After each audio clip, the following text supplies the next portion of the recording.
So welcome to everybody. We've got lots of new names in the audience today, so many new names, which is really awesome to see. Welcome. This is the first in our annual winter seminar series of the Saola Foundation. So this year's series, we're going to be looking inwards, exploring the length and the breadth of the work of the Saola Foundation for Annamite Mountains Conservation. So for those of you who are not familiar with our organization, our flagship program is the search for the critically endangered Saola. So this is one of the rarest animals of the world, and the search is underway. Believe it or not, I've got one here with me today. Unbelievable. So this little Saola will be put into a prize draw for anybody who donates within the next 24 hours to our program. So quick plug there at the start. As I said, the search for the critically endangered Saola is underway. Over recent years, we, the Saola Foundation, have formed one of the most talented, dynamic, and versatile field teams that has ever existed in Southeast Asia. That's our Annamite Mountains Research and Conservation Team, entirely composed of Lao nationals. We have 6 different Indigenous groups from Lao represented on our team, and our team is led by Rob Timmins. This is our technical director. He's sitting in the audience with us today. So if you'd like to learn more, which I urge you to do, please look there. Corey is going to put a link that will to our various social media channels and website in the chat box. Consider signing up to our newsletter. We'll provide a link to that too if you want to stay informed in our progress and subsequent seminar series and so on. So on to today's proceedings. This is a world exclusive on a potential new species of leaf monkey found within an isolated patch of limestone karst in the Annamite Mountains of Laos. So today is the first publicly open talk that has been given in this topic in the world. So we're very excited. Thank you for joining us. We're still in the very early days of this story. We're yet to formally describe the species, and we're busy raising support for the next steps. So the field team members who are responsible for securing evidence of this new species will talk you through their journey today. Rob Timmins, as I mentioned, he's in the audience, our technical director. He became convinced of this species' existence many years ago, based on a series of field observations and anecdotal reports collected by himself and by other field researchers. Presenting today, Toun, Souksamlan, Laladeth is our media lead. He's responsible for the spectacular imagery that you're going to see in this presentation and for leading much of this field research. We have Daosavanh, Dr. Daosavanh, a scientist from the National University of Laos, whom we're very honoured to collaborate with on this project, and Hamnoy, our technical team leader, who fearlessly leads our national team, no matter what challenges they face. So this small team, under the remote guidance of Rob Timmins, undertook 2 missions in the last year. The first was a failure, but as we know, almost all roads to success are marked by failure. So we will keep to around 10 minutes at the end for questions. If you've got questions, please put them in the chat. Corey will moderate those questions for us. I'm going to hand over now to Toun, our media lead. He's going to lead you on a journey into the spectacular Annamite Mountains. Over to you, Toun. Thanks, Lauren, for introducing 3 of us. Yes, I will share the screen first. Okay, here.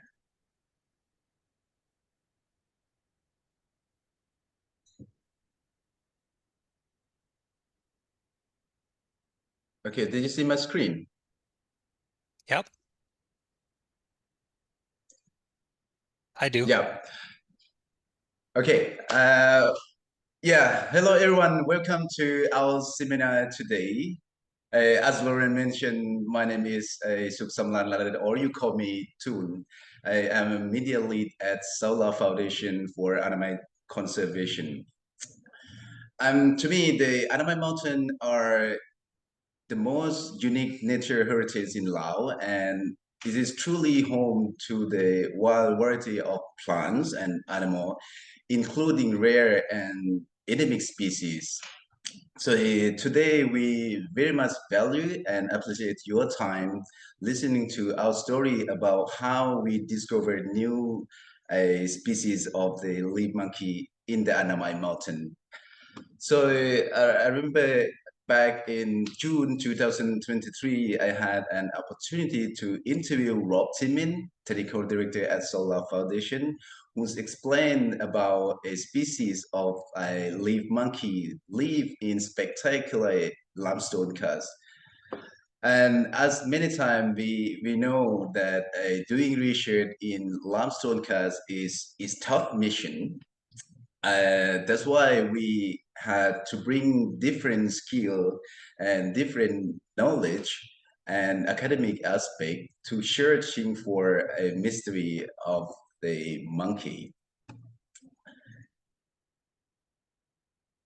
Before we head into deeper into this, I would like to introduce you again the key lead of this assignment. On your left-hand side is Daosavanh, known as the environmental scientist from National University of Laos. And on your right-hand side is me, a media lead at Saola Foundation, the guy who was learning how to draw nature with light. And in the center here is Phonesouk Chanthalavong, is technical team leader at Saola Foundation as well. So three of us have a different role and different skill, but we share the same mission, which is to share and prove that a species of leaf monkey still exists in Annamite Mountain.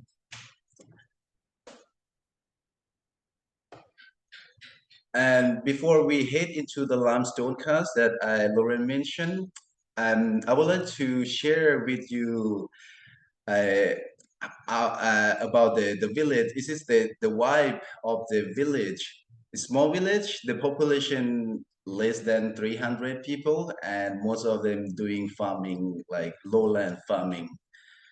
And again, searching for mystery of leaf monkey is also important for us to work closely with local community, which means we're building trust, we're building relationship with them, because we believe there can be a guardian of their own forest, their own species. I would like to talk a little bit about the vete in Annamite because there's many different type of vete. Vete in Annamite to me is unique characteristic, and bioregion has the follow mean habitat, such as the first one is semi-evergreen forest, and the second one is wet evergreen forest, and also lower the mountain forest and mountain conifer forest and mountain cloud forest, and also the limestone karst forest. So the location that we focus here is lie in the semi-evergreen forest zone. So for us, we choose two different season and two different location, which mean in the wet season and the dry season. So we choose in the wet season is a start from May to October, and the dry season start from mid of October to April. And yes, limestone karst is challenging place to access in Laos, as we all know, and also weather conditions are unpredictable. That's why the weather condition is one of the reason make research for a species in Annamite is very challenging for us.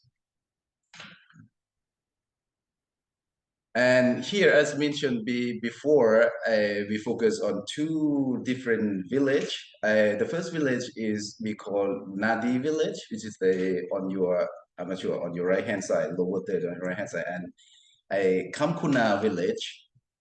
That's the two location that we focus, and we have a confirmation from the village. I look at the map is you cannot visualize how the weather that I'm talking about look like. So here I would like to take you to the first step.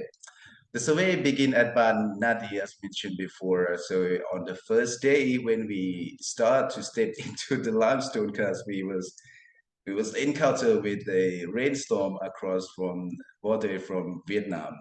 And I see everyone face, we know in our heart, yes, this rain will make assignment more difficult. But however, with a strong belief in what we do, and we continue with what we believe in, that is important for everyone have to get this mindset. And the vehicle that you saw here is probably might be strange for you, but in Lao we call dog dog. Is only one type of a vehicle that could access to the boundary of a limestone karst.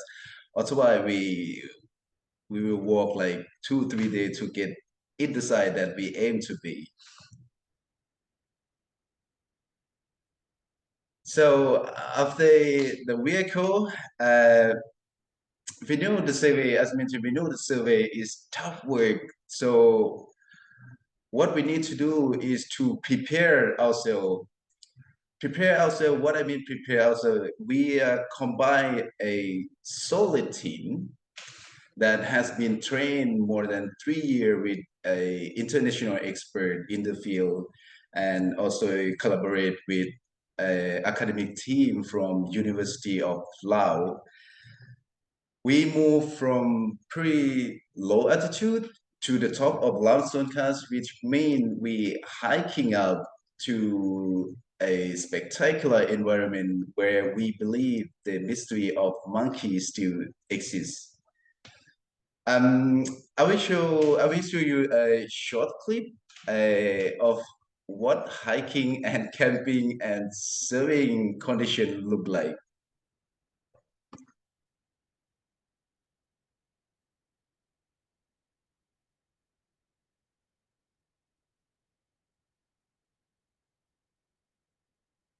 Is this the sound? Hamnoy? And no, I didn't hear any sound. Maybe you forgot to share the sound. Oh, can I go back? Yes, Wait. it would be great. You unshare and you share it again. Sorry, very sorry. Yes.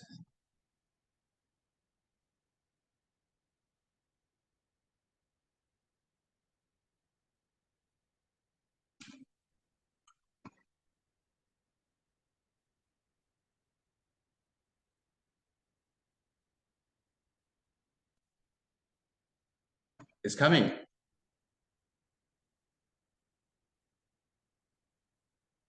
Yep, yep.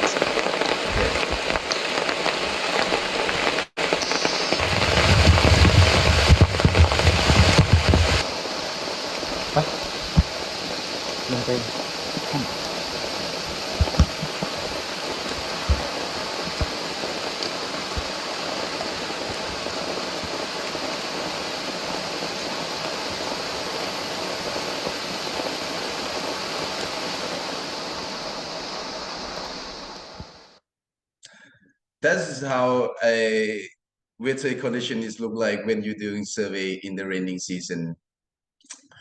And yeah, we spend week in the field under the rain, and you know what we can do is just to climb up to advantage point and keep outside focus on the canopy and on the massive cliff. We knew the rain gave us only few percent of hope to see the species, but to us, is few percent of hope is give us so much motivation to climb from early morning to sundown daily.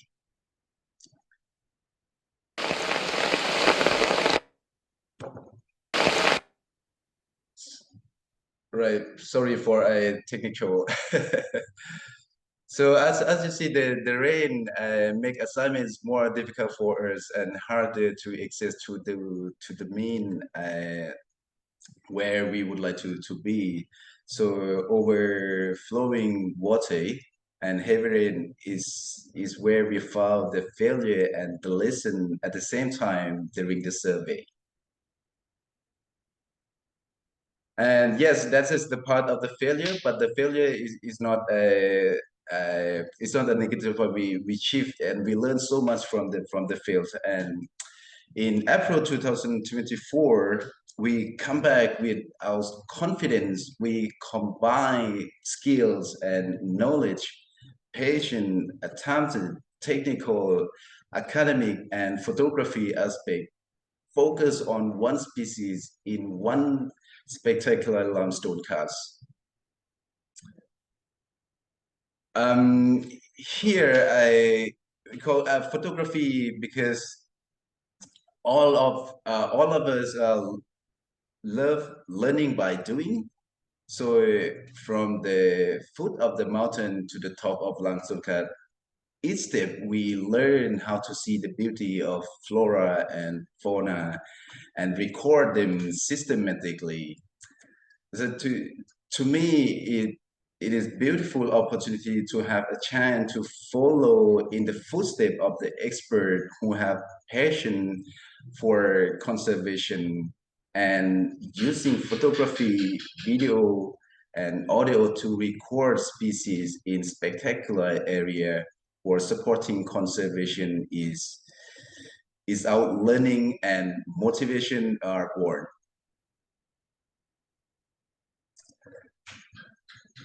During the survey, I spent a lot of hours in this advantage point, and I realized that for millions of years, the Annamite Mountain has been hiding thousands of the species deeply in the limestone karst. So we don't know much about leaf monkey, but with hope and belief we put our step into the limestone karst, which we believe it is home to the leaf monkey. Today, Daosavanh and Phonesouk will share with you their own story, how we found a mystery of leaf monkey in the Annamite Mountain. Hi, Daosavanh and Phonesouk. Yeah, I remember there was 14 people in our team, and I believe in each person has a different feeling and instinct as well. So you are probably could share your experience that you have in the limestone karst with us today.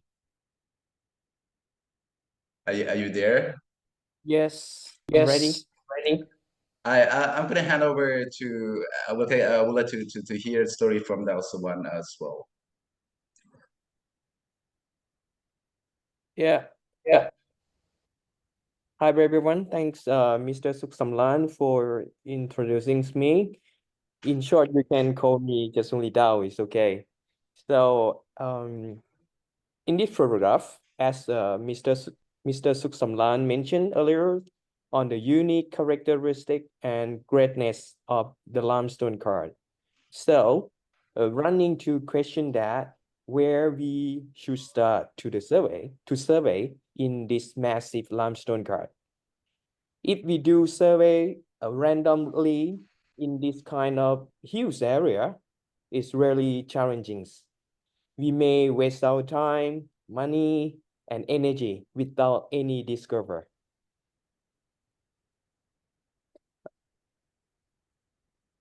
Therefore, we gather information from mainly two sources, including a group discussion with local people to obtain where are the most common area in previous and recent time that the local people found the leaf monkey.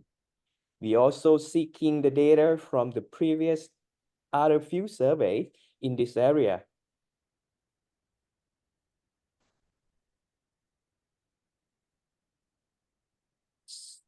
Next slide, please.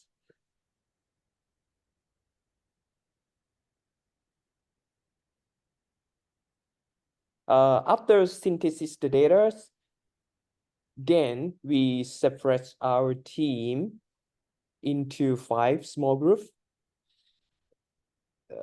Previous slide, sorry. I think the internet is delayed. Okay. So yeah, I will talk. So after we synthesize the data, then we separate our team into 5 small groups with 2 to 3 people to do observation independently. So each team select the survey sites, searching for leaf monkey from base of the mountain, from the base to the top of the limestone mountain. For searching the pathway, to listen for the call, also the cave where could be their sleeping sites according to the local people mentioned, because they mentioned that they saw this leaf monkey sleeping in the cave.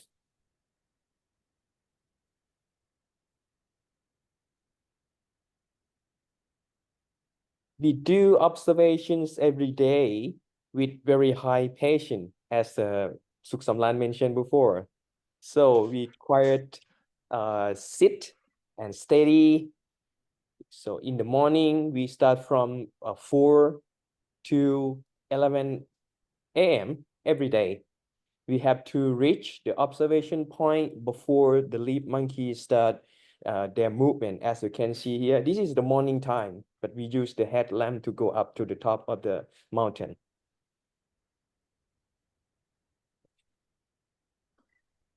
In the evening, from 4 p.m. to 7 p.m., we do observation. We have to reach the observation point before the leaf monkey come to home, and we come to our camp in the dark after the leaf monkey come. So every day we do this. We walk back at the night time from top to bottom of the mountain. So we do this survey activities every day.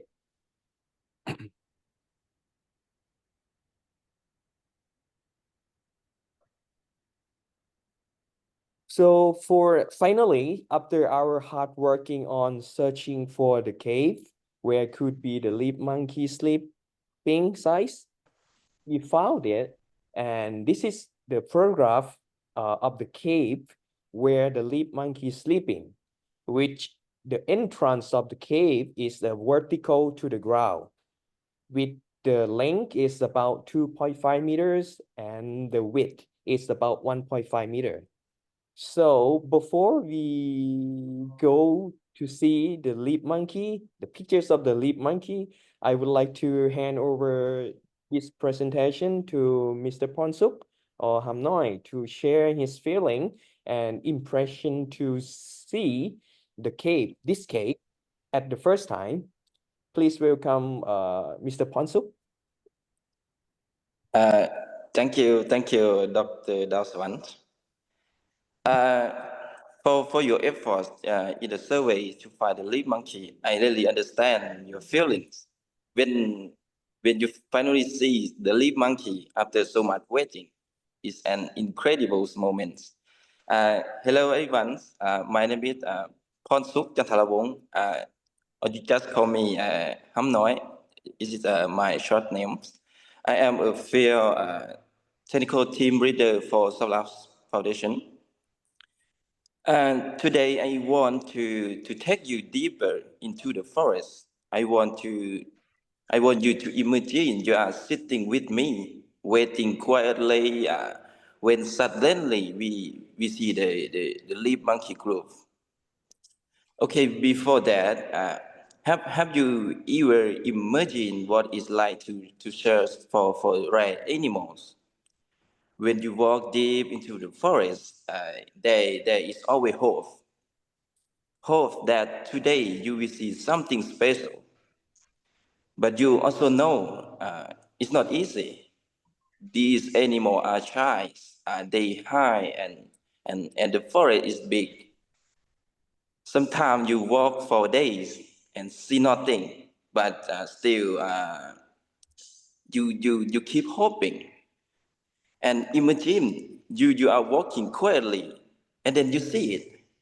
It's rare animals right there in front of you. What would you do? How do you feel? I'm quite sure your heart beats fast, and you hold your breath. You don't want to scare it away, right? And for the moment, it's time stops, and it because it's just you and the animals.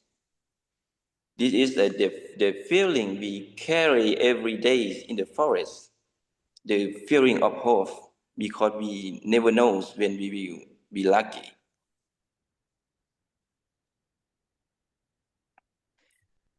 Uh, in our teams, we work with the animal trackers. These people are amazing. They have sharp eyes. They notice very small sounds, every broken twig, every footprint. When we walk, we move slowly, step by step. We stay quiet. Even our breath feel loud, because in the forest, every small noise can scare the animals away. And the place that we go are not easy. That Toun mentioned, like we have in the limestone many challenging, especially in the limestone area they have the sharp rocks, steep climbs. Sometimes the ground is so rough that every step hurt. And when we find a good place, we wait. We sometimes we sit for 2 hours or more. No talking, no moving, just waiting. We wait near the monkey foraging and sleeping areas, hoping they will come. Is it slow? Is it hard? But when you finally see something, is it all worth it?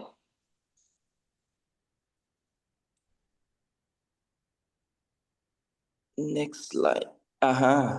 And after days of searching, we at the Daosavanh mentioned we finally found an important clue: the cave that the monkeys live. This discovery gave us hope, and now I want to take you to a special moment, a moment I will never forget it. Is what day 8 of our service, May 5th. We woke up early, around 4 a.m., because we had to walk for 1 hour to lead to the cave where we knew the lead monkeys live.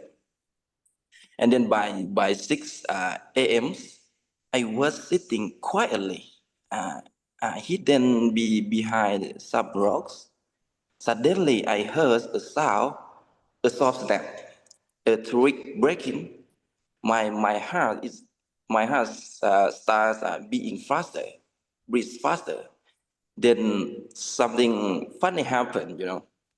A leaf monkey appeared from behind me. So I feel like if I am the police officer hiding quietly to catch a criminal, but the criminal sneak up behind me and shot me. If I were in the movie, I would dead already. Okay. Anyways, then I turn my head slowly, and there is what a leaf monkey only 30 or 40 meters away, looking straight at me. I didn't move. I didn't even breathe loudly. Uh, then after that, I carefully moved to other side of the rocks and used my binocular to observe the leaf monkey.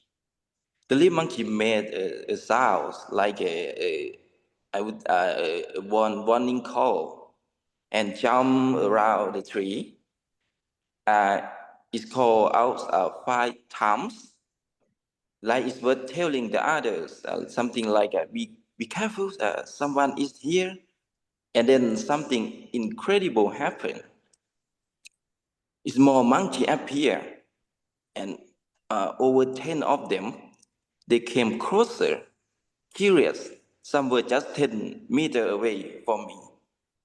As you know, right? Normally the wild animals are very shy. When they see humans, they run away quickly. But these monkey, they didn't. But instead, they came closer, like they want to know who is this person watching us. It was surprising and a little unbelievable that in the wild that I mentioned the animal usually keep their distance because they are scared of the people, and but this time it feel like they trusted me, they trust us. And just imagine, like these rare animals so close to me, I could see their face clearly too by my binoculars. Some were big, some were small, and the younger ones seemed playful. They weren't afraid. They want to know who I was. I feel so excited, but I still stay quiet. I didn't want to lose this moment. Okay, my teammate on Cal was hiding nearby. But the lead monkey didn't see him, so he recorded the video while I watched. But videos, well, I will let me tell you, it looked funny. It's on Cal. He was so excited. His hands were shaking. The camera moved everywhere, like a rap, right, up, down, zoom in, zoom out. Like he want to catch every single leaf monkey at once. So if you watch the videos, I would say good luck. You won't see the monkey carries because the camera never stays still. So then Toun, can you play the videos, please?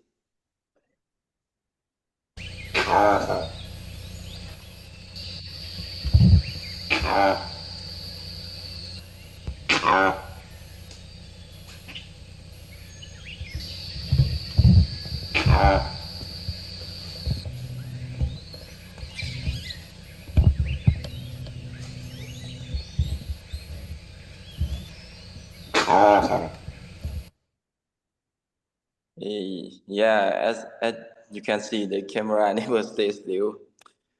But in a way, that shaky videos was a good thing. It show us how active and curious the monkey were, and at least we could tell that it wasn't just one or two monkey. There were many, all moving together to the tree.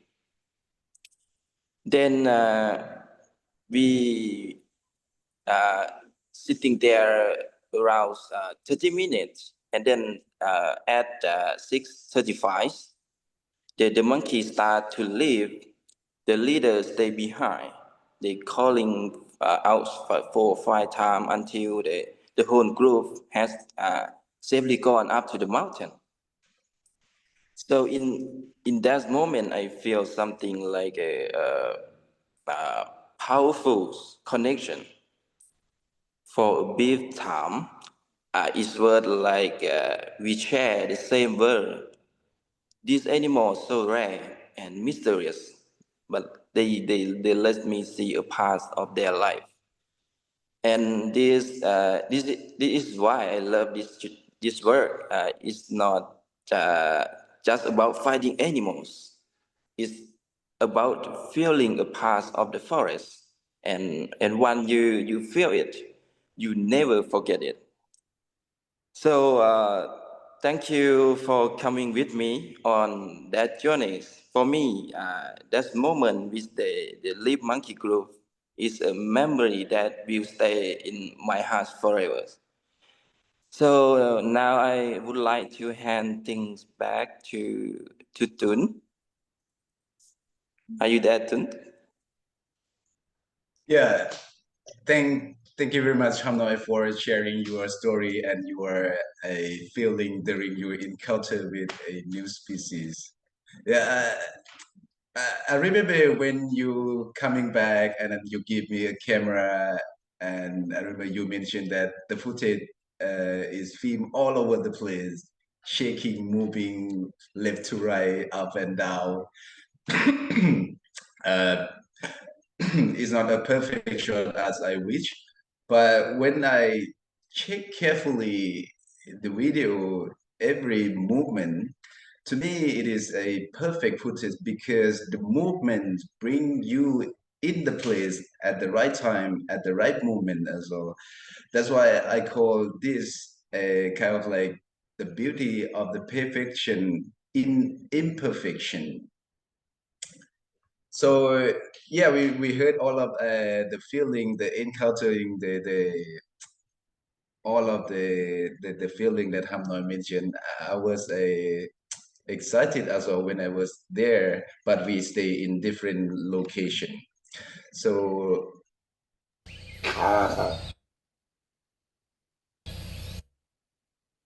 next one, I would like to hand over to Daosavanh. He's gonna explain you a how we get a photograph. And I mean behind, because we work so hard, we put so much effort and patience and all of that element that have in our team, that thing is unique for us. So that's one, could you explain us about how we get a photograph? Yes, thanks. Like you see, Hamnoy mentioned, to get the good photograph of the leaf monkey is not easy. So, to get a good photograph of this kind of leaf monkey, we have to find a suitable place to get the good photograph. So when we know their foraging area, we have to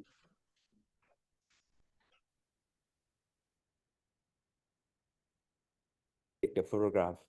So as you can see here, we climb up to almost top of the highest one there. So this is very risky, but we did it.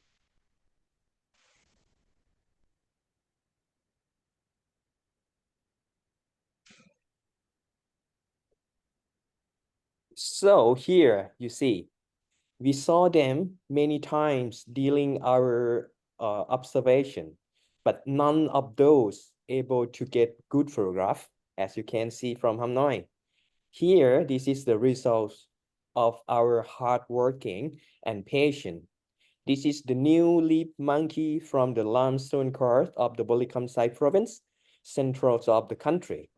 Here you see is an adult male with black in whole body, and he has a thick long tail. We have also record the call, which we consider is this alarm call because they saw us. So here, Toun, could you play the call of this leaf monkey, please?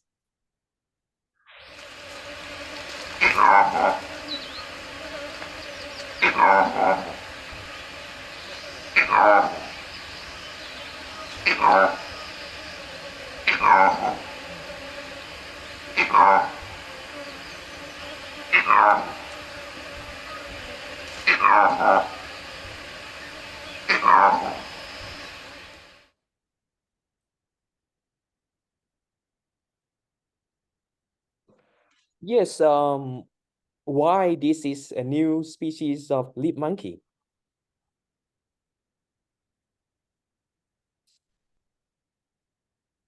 So when we check the other species in this area, so here the distributions of this new species disjuncts from other species in the limestone leaf monkey clade. Its distribution lie between the Trachypithecus decolally here to the north in the Vietnam, which is not shown shown the photograph here.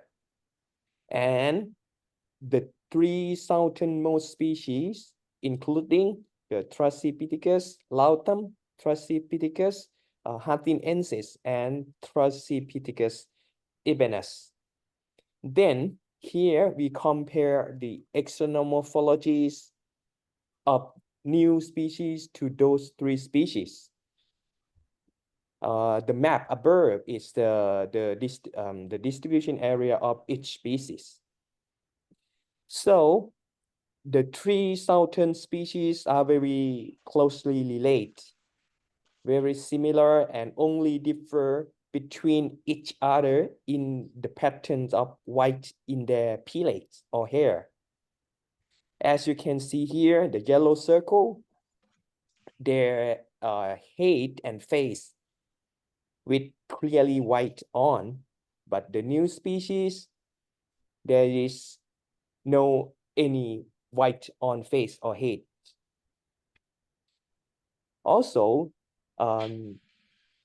the new leaf monkey appear to be all black, thus similar to the Thrasipithecus ebenus, which is almost entirely black as well, but its tail is clearly different, thicker and shorter, as you can see here, the orange circle.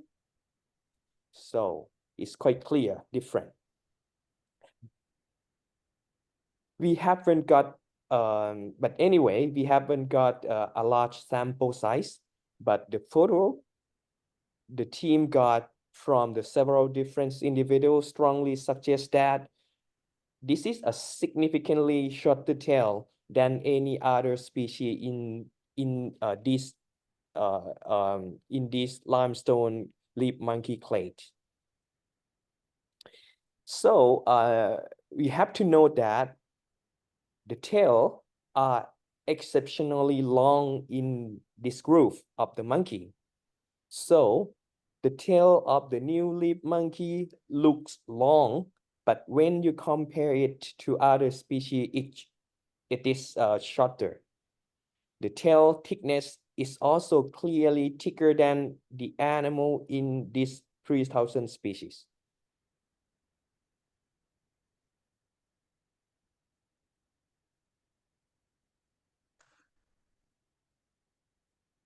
And for last of my talk tonight, this photograph is a new making road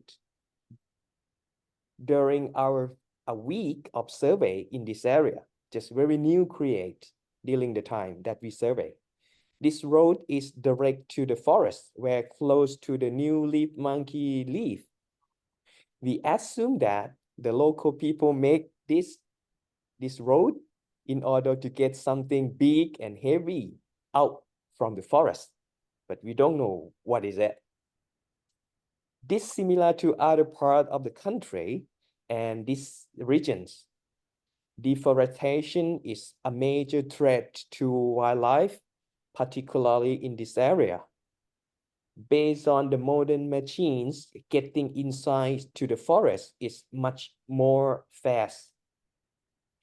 Hunting also a part of the threat. When accessing more easy, hunting also more convenient. So how can we gathering the people to reduce this kind of threat for conservation before this new leaf monkey disappear? Of course, one thing is more information of this species are needed. For the next and the future plan is to collect the tissue sample from their fecal and fur in order to confirm the DNA distinguish and relationship to other species in these regions. There is another group of this leaf monkey in this area or not? And how many of them and where they are distributed in this huge area? Those information will support the conservation purpose. that's all for my talk for today. Thank you, and I would like to hand over the talk to Mr. Souksamlan. Yeah, thank you, Daosavanh. Listen to the academic or scientist aspect. This is exactly what I would like to put myself in that role, because my photography is fascinated by using photography in scientists for supporting conservation. So this is exactly who am I and who I want to be.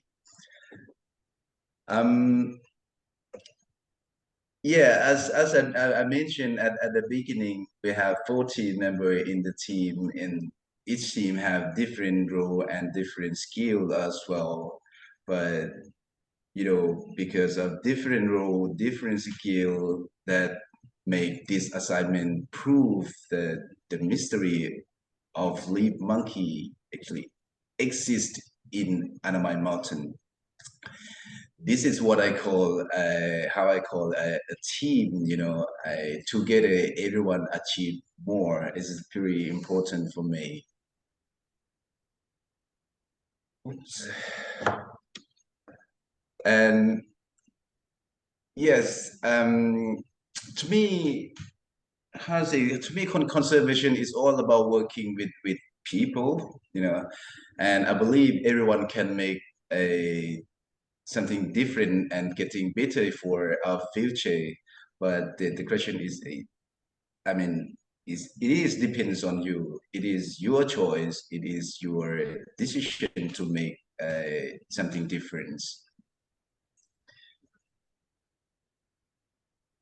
Yeah, today we value your time spent with us today, and we appreciate you are one of our audience who listen to our story. To help us continue telling story to the next generation, it is important to have you to fill up the gap above.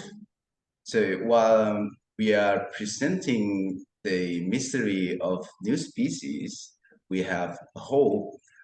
On the next page, you could be a part of filling a blank canvas with us. So thank you very much for listening our journey in Annamite Mountains, especially in spectacular limestone karst in Kamsai. So thank you very much.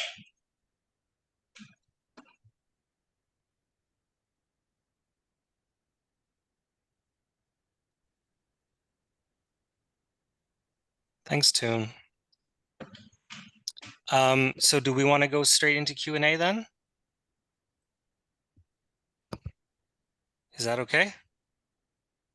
Yes, sounds good, Corey. Thank you. Okay, so so far we have just two questions. The first says, this is from Andy. Thank you so much for sharing. Is the shorter tail seen in all of the individuals of the group?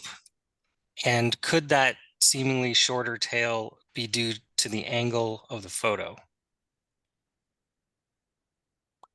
Not sure who is the best to answer that one.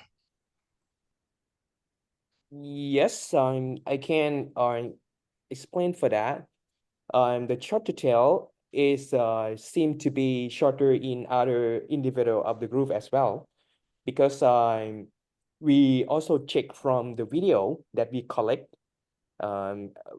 because the video show here is not really good quality, so you cannot see the tail clearly. But when we check in our computer, we can see that almost all individuals have just kind of shorter tail compared to others, other species in the group.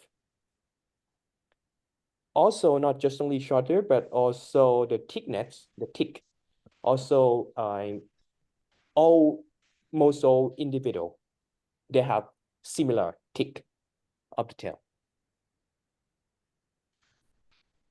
Great, thanks. Michael asks, is it possible to collect their feces and do DNA analysis to confirm if it's a new species? Yeah, yes, it's possible for the next field trip. We also plan to do another survey to the same area with a smaller group of team, because we focus on to collect the tissue sample, like the fecal from the fur, to get the DNA from that group. We try to do that, but not really sure we can get it or not. But we have a plan to do that as well. Thanks. Next question is from Elliot. Apart from the shorter tail and the distribution, are there any other differences between the new species and other known species?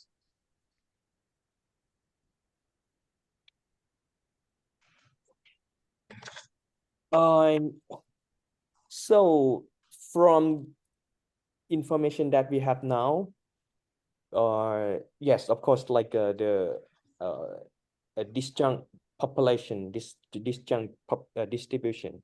The other thing is what we can see, but is less clear now, is the characters of the hair direction. You can see hair directions of this kind of leaf monkey. Mostly like they come this and then come in front like this.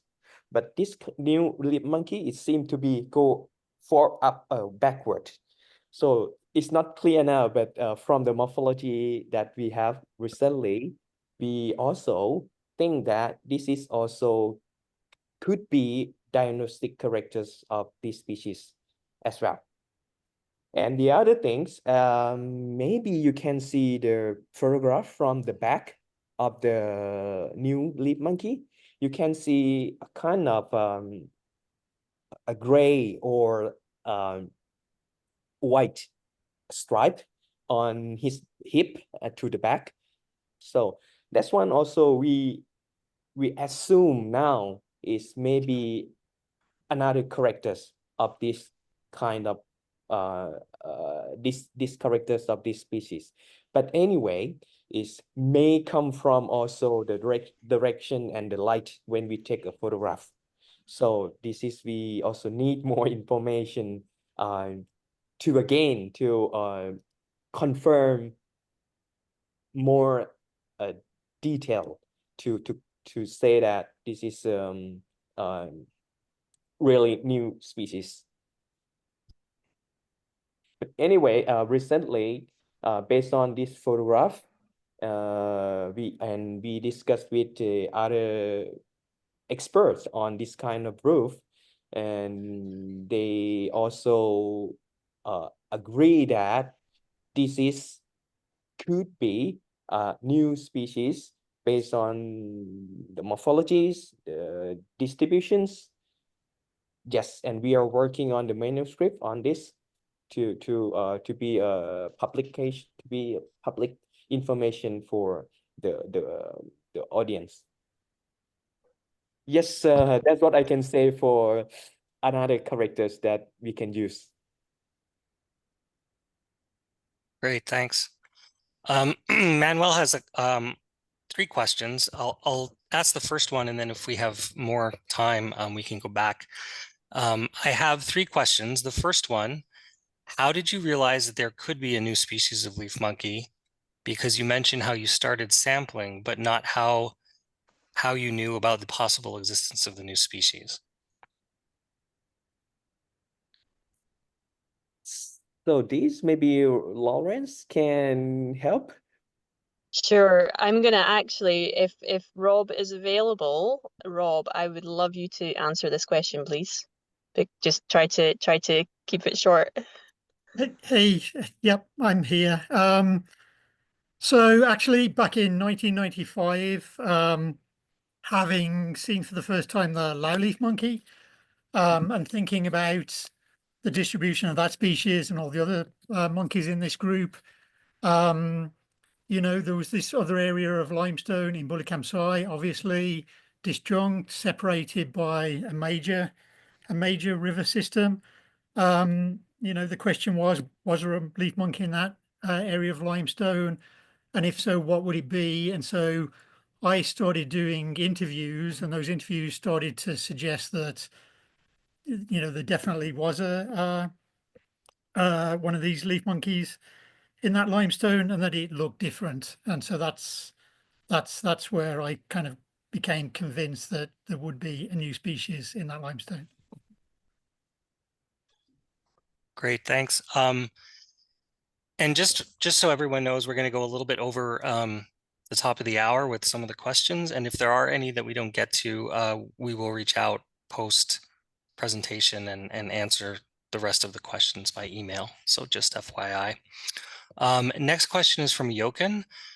Are you certain that all members of the group that you observed were fully Black without any exceptions?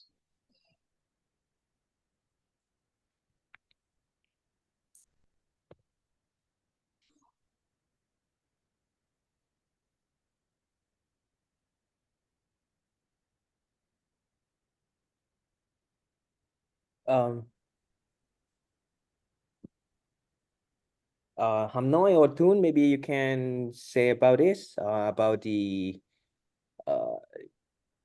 group members. Yeah, sure.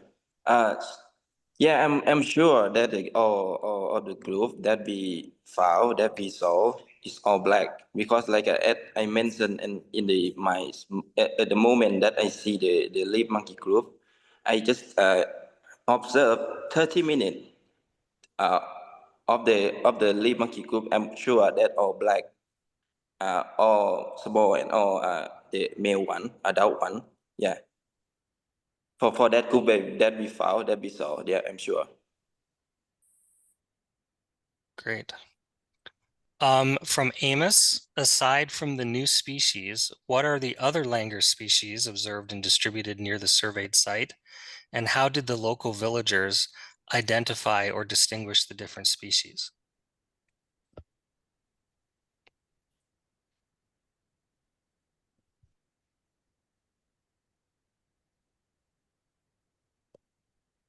Can I suggest that Rob answer this one as well, please? Rob, if you're still available. Yeah, here I am. So there's also thares or Indo-Chinese grey leaf monkey, depending on kind of whose taxonomy you want to sort of follow in that area. The thares does seem to occur in the limestone, although, you know, our team didn't observe them at the time. Local people generally talk about two types of long-tailed monkey. You know, kind of descriptions vary between different people. And there's usually consistently two names used for two different long-tailed monkeys. So I think that should answer the question. Great, thanks. And I think the next one will be the last question from Fetlasi. I hope I'm saying your name right. Can you estimate the number of individuals in the group that you saw? Yeah, maybe I will respond on this question.